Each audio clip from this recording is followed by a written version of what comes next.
The signal no one could ignore. The signal came without warning. It was not a whisper in the dark. It was a scream, a pulse of sound and light cut through the cold void of space, bouncing across relay stations, slipping past abandoned satellites, and burning through static like a blade. It carried one message over and over in a language every translator could read. SOS, help us. They are here. No name. No coordinates at first. Only the sound of chaos in the background, the roar of fire, a crash of collapsing. Buildings and something else. Something inhuman, deep, and guttural. On the far edge of the known galaxy, the signal reached the great Council of Worlds. The chamber filled with murmurs. Alien delegates stared at one another, their skin, scales, or feathers shifting uneasily. The voice in the SOS was desperate. But the coordinates, once decoded, made the room fall silent. It was coming from Drykol. Prime, a planet no one dared to visit anymore. Reports said the attackers were the Emerge Empire, a force no one had beaten in open battle. They didn't just conquer worlds. They devoured them. Cities stripped for resources, populations erased. When they arrived, survival wasn't measured in years or months. It was measured in hours. The council debated. Some whispered about sending aid. Most shook their heads. The Emerge Empire was too powerful. The cost of fighting them was too high. Better to close the gates and let the Drykol burn. The final decision came quickly. No help would be sent. But the galaxy is a large place, and not all ears were in the council. In a small human outpost on the frozen moon of Callistra, a bored Kunz officer named Lieutenant Mara Hale leaned back in her chair, sipping bitter coffee. The station was old, underfunded, and forgotten. Its only job was to monitor long-range transmissions for navigation hazards. No one expected trouble. Then the signal hit. Her console lit up with red alarms. The sound came through raw, unfiltered. The screaming, the crashing, the strange inhuman roars. Her coffee went cold in her hand. "Mara, what is it?" asked Commander Elias Rourke, stepping into the room. She turned, pale-faced. "Distress call, sir. Planet under attack." Rourke's brow furrowed. "Coordinates?" She hesitated. "Drykol Prime." The commander's jaw tightened. Everyone knew that name. Everyone knew the Emerge Empire owned it now. "They'll be gone in less than a day," Mara said quietly. "Not if we get there first," Rourke replied.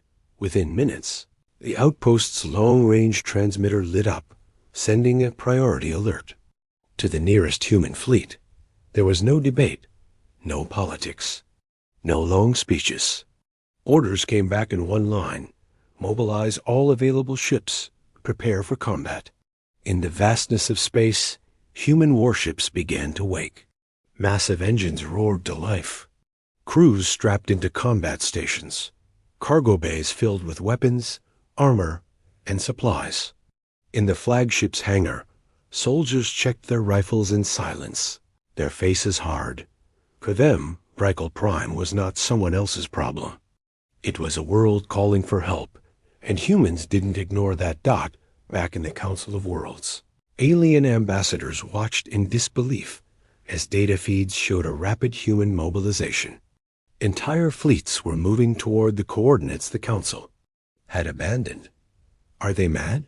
one delegate hissed. "They're Deathworlders," another replied grimly. "Madness is their way of surviving." Rumors spread fast. The phrase "Deathworlders on the move" began appearing in encrypted channels, whispered by smugglers, traders, and frightened diplomats. And somewhere on the dying world of Drykol Prime, a young alien child huddled in the ruins of her home, clutching a small piece of metal she'd found in the dirt, a badge marked with a strange symbol she didn't recognize. The badge read, United Terran Forces. She didn't know what it meant. But above the clouds, beyond the screaming sky, engines were already burning toward her world. The first human scout ship entered the system within hours. It moved without hesitation, ignoring the wreckage of alien ships that had tried and failed to stand against the Emerge Empire. Its black hull absorbed the light, making it almost invisible. On board, Commander Rourke stood at the viewport, watching the burning planet grow larger.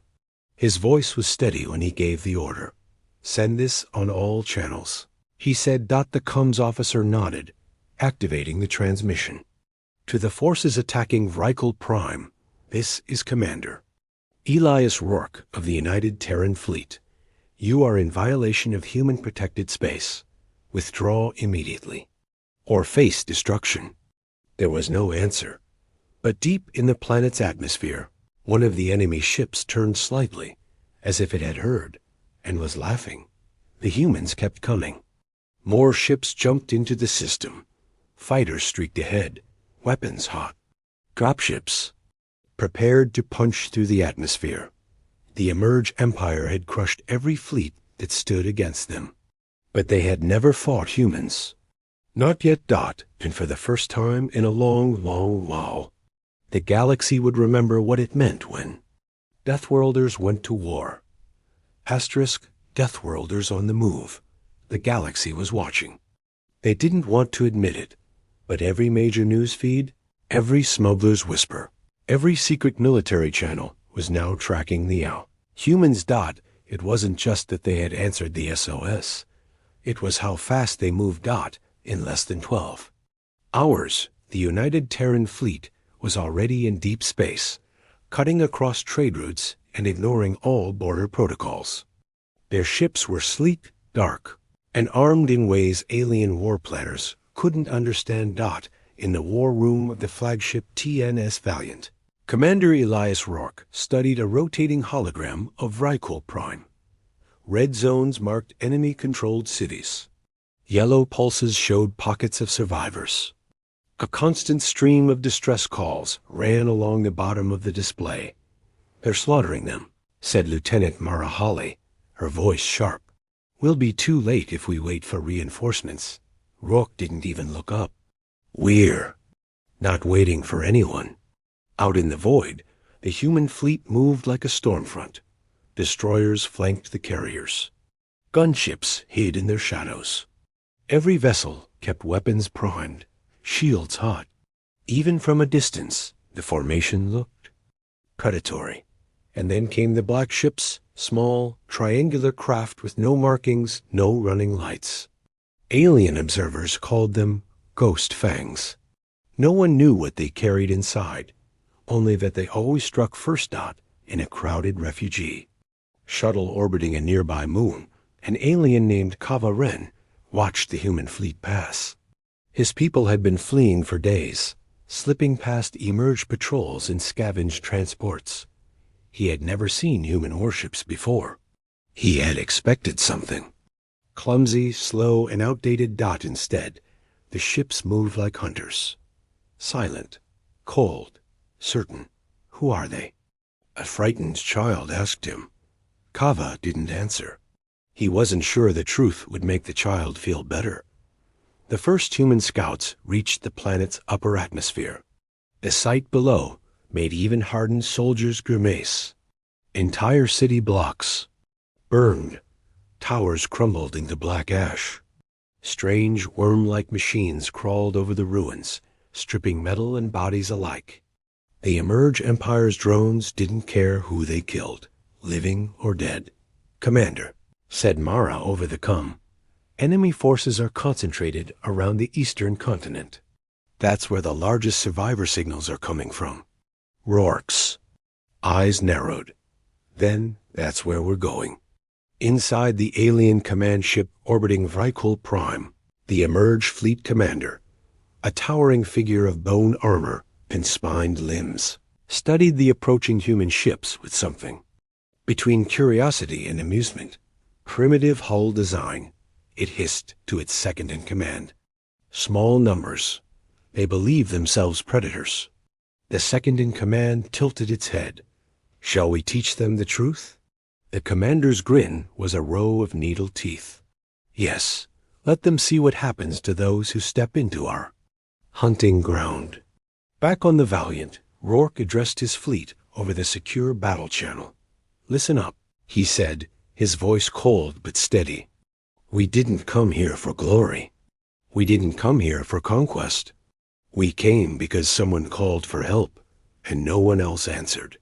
The channel was silent, every soldier listening. "You all know the stories about the Emerge Empire." Rourke continued, "Forget them. They haven't fought us before. They think we're weak.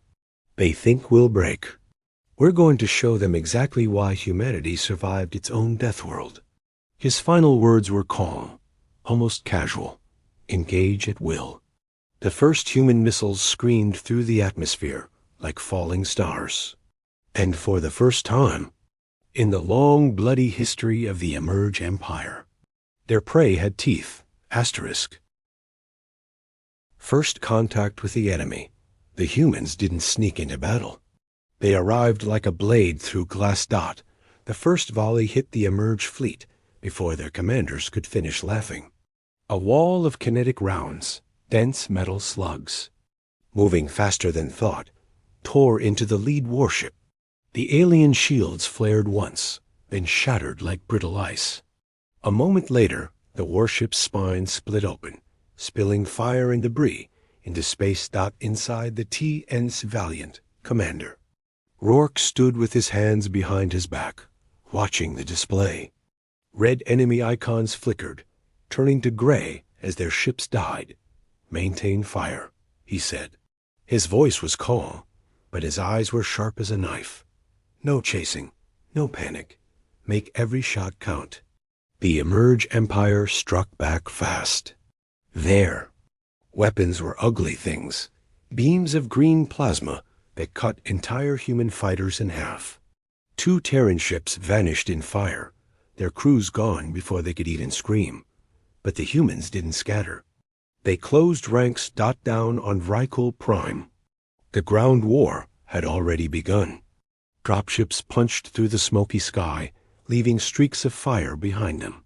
The Emerge drones reacted instantly, pivoting their long, insect-like heads toward the new arrivals. Human soldiers hit the ground running. Their armor was heavy, black, and marked with the same strange badge the alien child had found earlier. United Terran forces. The first wave opened fire. The sound wasn't the usual crack of energy rifles. It was a deep, thunderous boom.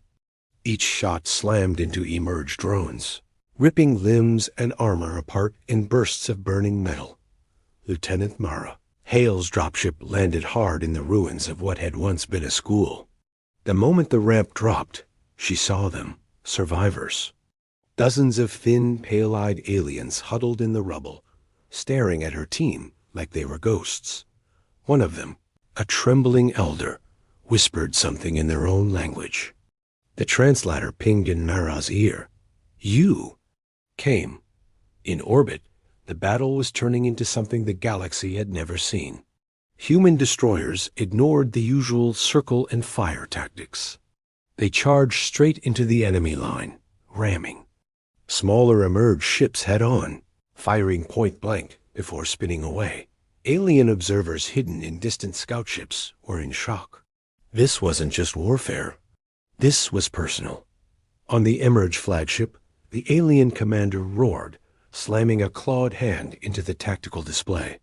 "They fight like they have nothing to lose," it snarled. Its second-in-command stared at the fly. "Battle feeds.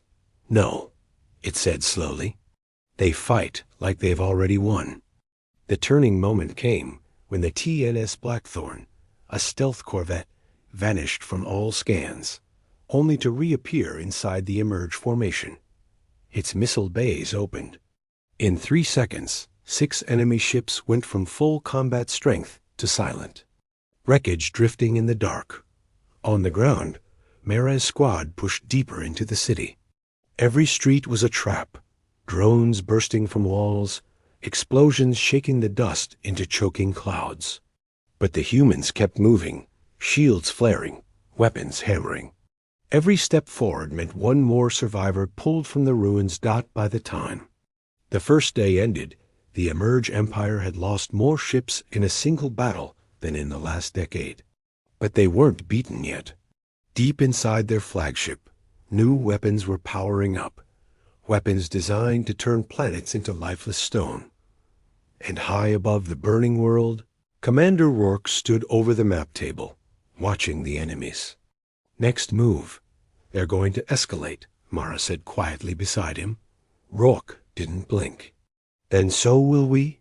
Asterisk, the price of helping. The battle had been a storm, but now came the flood. The Emerge Empire changed tactics. They stopped fighting for territory and started fighting for pain. In orbit. They ignored the human warships and began targeting the evacuation corridors. Civilian transports, unarmed, slow, were blasted from the sky before they could reach safety. The blackness of space lit up with fire, and in the command deck of the TNS Valiant, every human saw it. Commander Elias Rourke's jaw clenched. "Shift our defenses. Protect the civilians." "But sir," said the tactical officer, "if we pull back to cover them, we lose the advantage." "We came here to save lives," Rourke cut in. "Not to count victories. Move." The change in formation worked, but it cost them. The destroyer TNS Grendel took a full barrage to its engines while shielding a convoy. The explosion lit the void like a false sunrise. Hundreds of human crew were gone in seconds. No escape pods. The silence overcomes after the detonation was heavier than any scream. On the ground, Lieutenant Mara Hale's unit was moving survivors toward a pickup zone when the sky split open with green fire.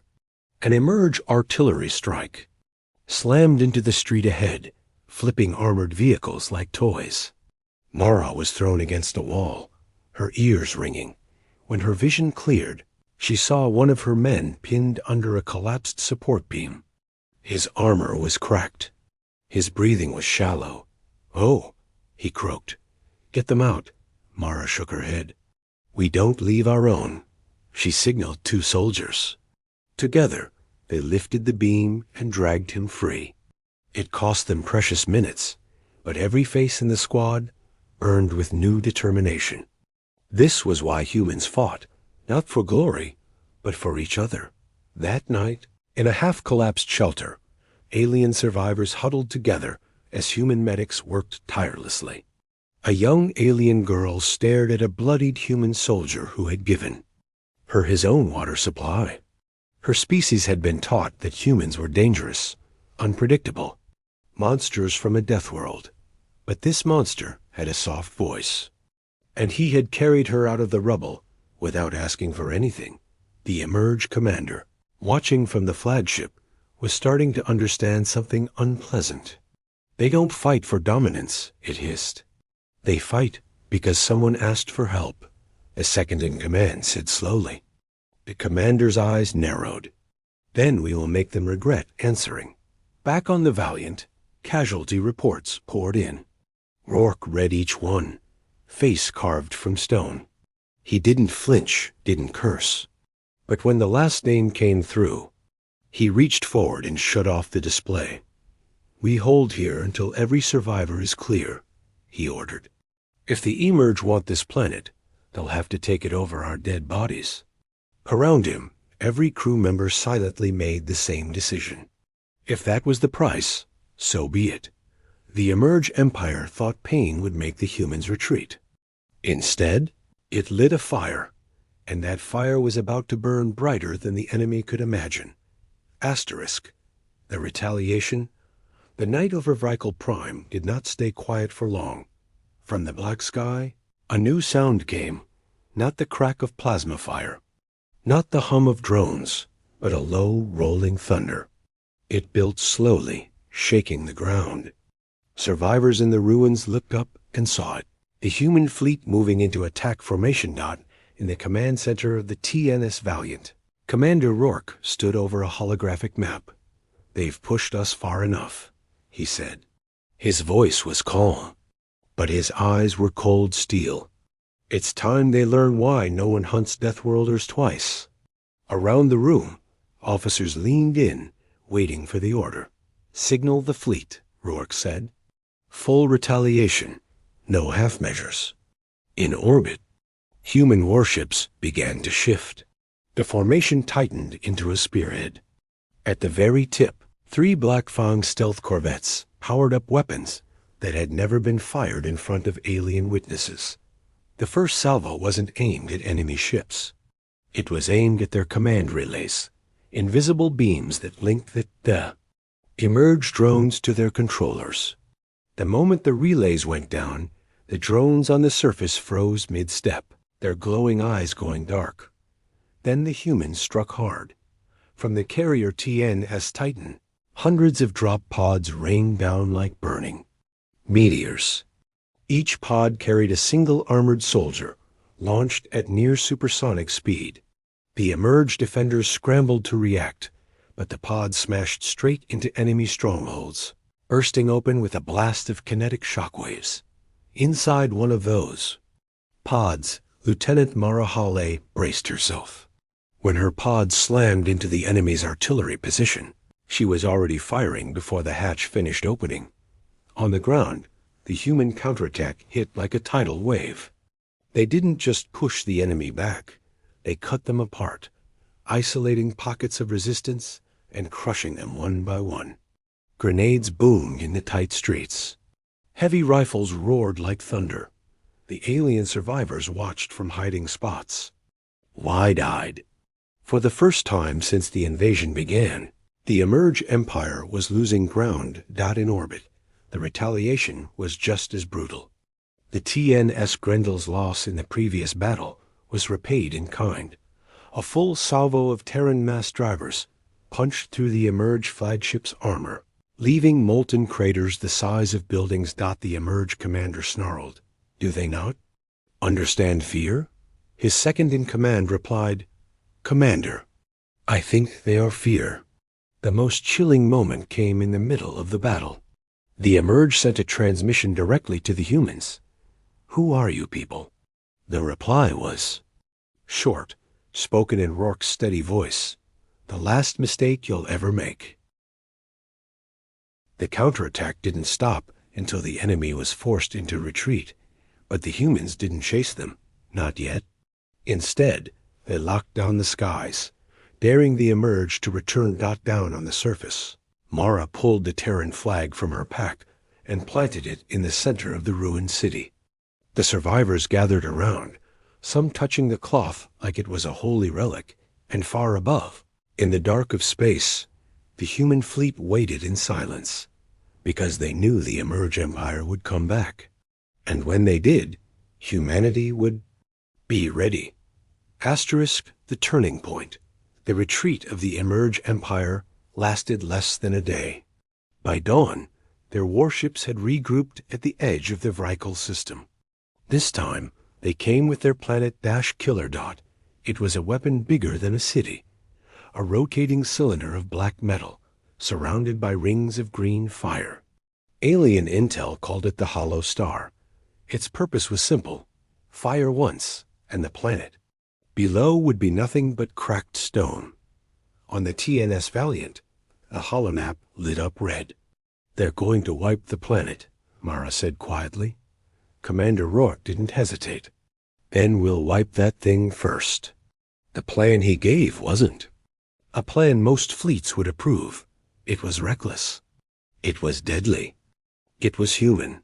The fleet would form a decoy wall, drawing enemy fire. Meanwhile, a small strike group, 3 stealth corvettes, and the TNS Blackthorn would dive into the Hollow Star's firing corridor and detonate a kinetic warhead inside. The weapon before it fired. The moment the order went out, the humans moved like they'd trained for this their whole lives. Carriers dumped clouds of countermeasure drones. Destroyers flared their shields to draw fire. Fighters looped and spun through plasma bursts, so bright they turned night into day. Inside the Blackthorn, the pilot grinned under her helmet. All or nothing, she muttered. The ship vanished from sensors and punched forward. The Hollow Star loomed larger with every second. It didn't even flinch at the approaching corvettes. The Emerge believed their shields could not be breached. Were wrong. The Blackthorn dropped its stealth field at point-blank range and fired. Not missiles, not plasma, but a rod of solid tungsten, fired at a fraction under light speed. The rod didn't just hit the hollow star. It punched through it, tearing a molten tunnel from one end to the other. A heartbeat later, the warhead. Inside the rod detonated. The hollow star's rings of green light twisted, shattered, and collapsed in on themselves. A bloom of white fire swallowed the weapon, then snuffed out, leaving nothing but drifting debris. Every human ship in the fleet roared over comms. Every alien survivor on Vrykul Prime saw the explosion and knew the planet would live. The Emerge Empire, it wasn't just a lost weapon. It was a message. Deathworlders didn't just defend. They destroyed the things you thought could not be destroyed. The Emerge flagship began to pull back. Their commander's claws scraped across the command rail. "They've changed the rules," it hissed. The second-in-command only nodded. They always do. Asterisk back on the Valiant. Rourke gave one final order before turning to watch the retreating ships. "Send a transmission to the galaxy. Tell them what happened here. And tell them who came when no one else would." Asterisk, the galaxy remembers. The fires on Vrykul Prime burned for 3 days after the last Emerge ship fled. By the 4th day, the skies were quiet. No drones, no bombardments, no green fire from orbit. Instead, the sound that filled the air was strange to the survivors. It was the heavy hum of human machinery rebuilding, and the low murmur of voices speaking gently to those who had lost everything. The united Terran fleet didn't leave immediately. They stayed. They cleared streets of rubble. They set up field, hospitals, and water stations. They shared their own rations with those who hadn't eaten in weeks. On the steps of the shattered council hall, Lieutenant Marahale handed a small alien child a warm food pack. The girl stared at her for a long time before finally asking, "Why did you come?" Mara smiled faintly. "Because someone had to." In orbit, Commander Elias Rourke stood on the bridge of the TNS Valiant, watching civilian transports lift off. They were packed with refugees heading for safe worlds. Many of them pressed their hands to the windows as the ships passed the human fleet. A silent salute got an encrypted transmission blinked on his console. It was from the Galactic Council. The message was short and formal, thanking humanity for their contribution to stability. Rourke deleted it without replying. News of the battle spread like wildfire. On frontier stations and wealthy core worlds alike, people whispered about what had happened, how the great powers turned away, how the Deathworlders went anyway, how the Emerge Empire lost a weapon they thought was unstoppable. Every telling made the humans seem larger, sharper, more dangerous. For some, that was a comfort. For others, a warning dot in the capital archives of a distant alien civilization. An old historian updated the records of the galaxy's greatest battles. For the entry under Vrykul Prime, he wrote only one line: "They came when no one else did." Weeks later, as the last human ship left Vrykul space, a quiet ceremony was held in the rebuilt city center. Survivors gathered under the new flagpole, where the Terran banner still flew in the wind. At the base of the pole was a simple metal plaque dotted red: "To the ones who answered, to the ones who never turned away." The Emerge Empire had been beaten back, but not destroyed. Somewhere, in the dark corners of the galaxy, they were already rebuilding, plotting their return.